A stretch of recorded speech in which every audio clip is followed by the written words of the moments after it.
a strange way, older people are no longer curious. It's kids that are curious. You know, a 5-year-old kid is curious, 10-year-old kid is curious. Young kids in school, they're interested in these things. So that's when you have to capture the imagination. And when people come to do science, they want to ask the big questions. And there's big questions in life, at least for me and for many, are what makes up our universe?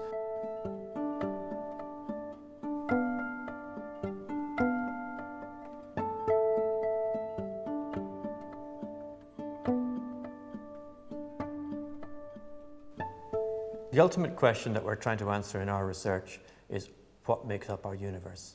What are the fundamental constituents that make up the world around us, and everything that we can see? So we can break that down into things like the electrons, the nucleus, the atom, but inside that we get smaller and smaller, and we actually want to get down to the ultimate entities that make up everything. So to answer these fundamental questions, we actually try to recreate the universe as it last appeared about 1/1000th of a second after the Big Bang. So what we do is we take protons and we accelerate them almost to the speed of light, and then we bring them together and collide them, and out of that energy we reproduce the particles that last existed in the early universe, such as W bosons, Z bosons, and the famous Higgs boson.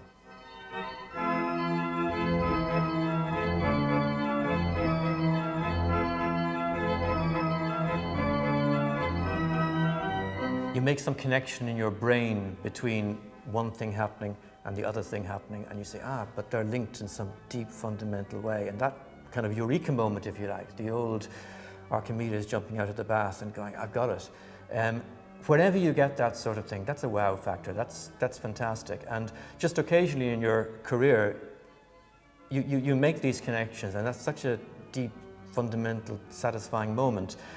And hopefully in some of those moments, if you see just that little bit more, and if it's truly original, then you've contributed something new to the way humans view their world. The only way to make the great breakthrough is to give people the freedom to investigate and to keep an open mind to the outcomes. You never know a priori what you're going to discover, otherwise it wouldn't be science. It's very hard to say, let's discover this, because you don't know what this is. It works the other way around. You leave somebody free, you leave bright people free to investigate as best they can and to understand. And then in that understanding, you never know what will come out. The unexpected will come out often, and it's that unexpected that gives you the next great breakthrough into the next great discovery and the next great application that comes from that.